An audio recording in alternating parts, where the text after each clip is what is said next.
Lecture de l'ouvrage Dieu aimait Sous, André Adoul. Lecture de la 4e de couverture. En abordant le thème du chrétien et de l'argent, André Adoul nous rend un grand service.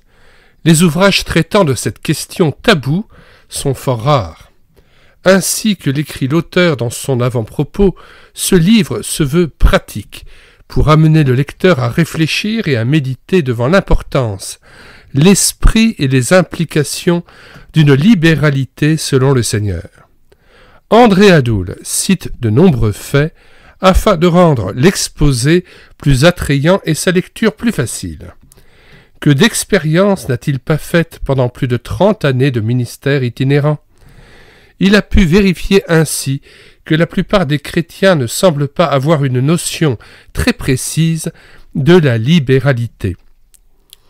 Son mérite est encore de nous ramener aux Écritures.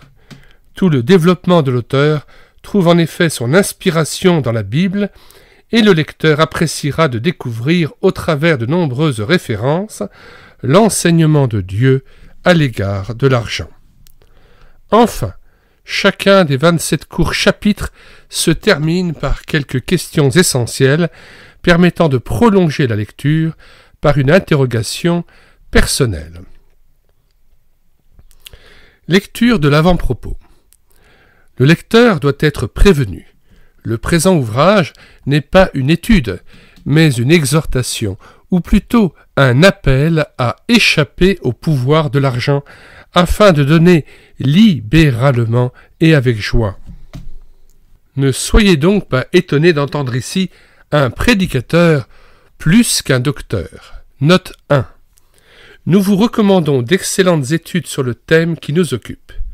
L'homme et l'argent de Jacques Ellul, PBU, La libéralité chrétienne de Frédéric Buller. Retour au texte. Au cours de mes déplacements, j'ai été amené à faire une constatation. La plupart des chrétiens ne semblent pas avoir une notion très précise du don et de sa destination. Aussi se montrent-ils en général peu généreux. Certainement par ignorance. Ils n'ont pas pris le temps de se pencher sur la question, à moins qu'un enseignement approprié leur ait manqué. Sans doute, à leur décharge, n'a-t-on pas pris soin de les éduquer dès leur conversion, afin qu'ils prennent, de bonne heure, l'habitude de mettre de côté la part du Seigneur. Quelques-uns, il est vrai, pêchent par avarice. Cette catégorie de croyants, on en rencontre, doit être alertée et conduite à l'humiliation et aux actes par le Saint-Esprit. Quoi qu'il en soit, la libéralité, trop souvent liée à des appels de fonds, est loin d'être abondante. Ce livre, qui se veut pratique, a été écrit justement pour amener le lecteur à réfléchir et à rentrer en lui-même en lui révélant l'importance, l'esprit et la pratique d'une libéralité selon le Seigneur. Tel est notre objectif. A-t-il été atteint? J'en doute. Seul le Saint-Esprit peut utiliser ces pages pour inciter le lecteur à ouvrir son cœur et sa bourse à celui qui l'a tant aimé. Nous interrompons la lecture pour lire la définition du mot libéralité. C'est une disposition à donner généreusement. Les synonymes sont générosité, largesse. La deuxième définition donnée, c'est un don généreux. Retour au texte. Vous noterez que nous avons à peine abordé un sujet qui mériterait un long développement, à savoir l'argent dans l'Église. On trouvera aisément d'excellents ouvrages traitant de cette question.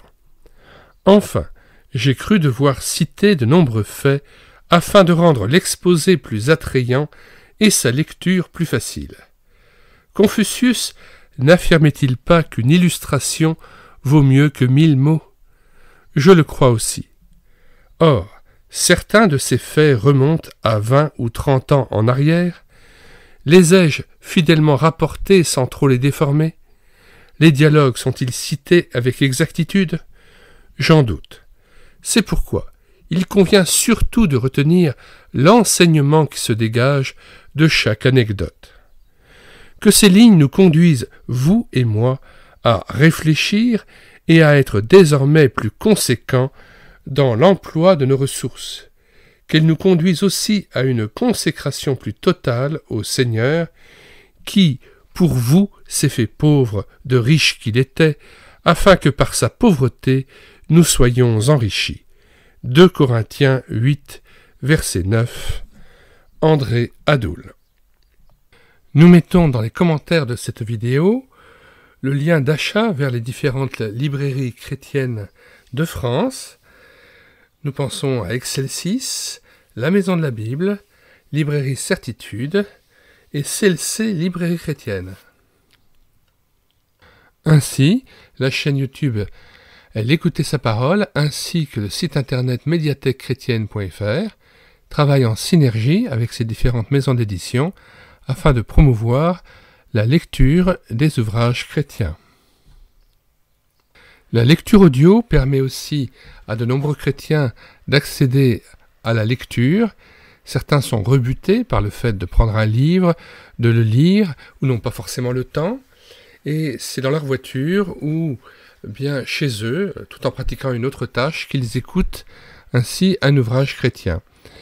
Et puis, cela peut amener certaines personnes à vouloir poursuivre la lecture de ce livre. Une fois qu'ils ont commencé à lire l'audio du texte, ils veulent se procurer l'ouvrage, et c'est là qu'interviennent donc les maisons d'édition. Il m'arrive parfois de lire un ouvrage en entier. Parfois, ce n'est qu'une partie de l'ouvrage que je prends en charge, ou 1 ou 2 chapitres, afin d'inciter à poursuivre la lecture sur un livre en format papier.